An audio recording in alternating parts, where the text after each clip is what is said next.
run back. When he went back home, he saw a lot of money there. There was gold coins and few currencies and all there in the house. Now the wife got greedy. They went on and on and on asking something or other. Next time when he went there, he asked for flocks. Flocks means the birds which like a cock, hen and all those things which the farmers most of the times they have. Then they asked for cattle, the sheep and the goat and the buffaloes and the cows and all those things. They became too rich. They had a beautiful house, everything, whatever they needed for a luxurious life. They had every single thing. But the wife, as I told you, was too greedy. Her greed was not completed. She was asking and asking and asking for more. But there was no list remaining. She could not understand what actually she wants to ask for. And finally, she asked for slaves. And when he went back, he asked the tree to give them slaves. Till now, they got food, they got money, they got beautiful clothes, they got houses, they got cattle, the flocks. They also got the policemen, the security guard and all those things to guard the money and treasure they were having.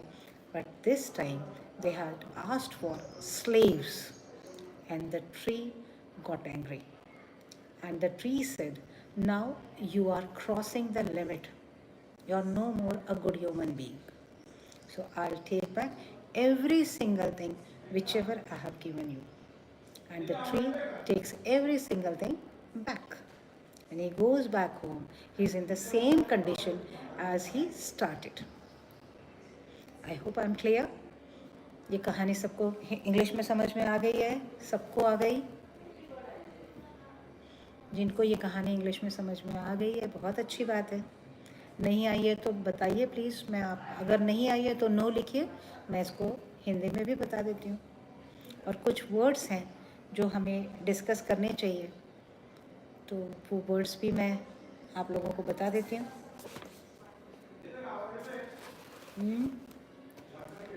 सबको समझ में आ गया ऐसा मान के चलूँ?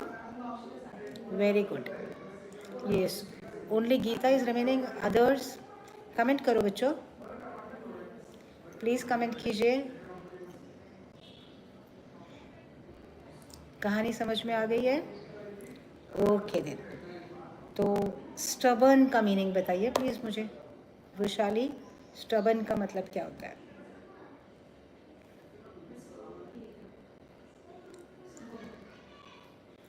कहानी समझ में आ गई है लेकिन थोड़ी थोड़ी बाकी है ना. एक ही मिनट है प्लीज़. मैं